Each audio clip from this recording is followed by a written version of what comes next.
জীবনে একজন সঠিক মানুষ চাইছিলাম, আলহামদুলিল্লাহ পাইছিও।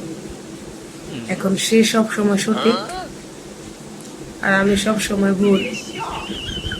ও আল্লাহ, তোমার কাছে তো এতটুকু সঠিক মানুষ চাই, মানে এতটা সঠিক যে সবসময় সঠিক থাকে আর আমি থাকি ভুল। যাই হোক, কার কার আখ খাইতে ভালো লাগে বলেন তো?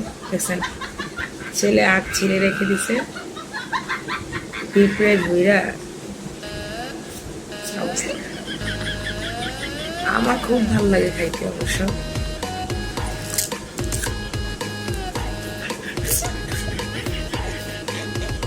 তো বিরক্ত লাগে তখন যখন ঘরটা ঝাড়ু দিতে যাই, পুরো ঘর নোংরা করে নোংরা হয়ে যায় একটা খাবার খাইতে গিয়ে।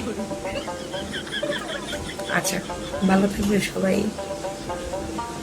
আল্লাহ হাফেজ।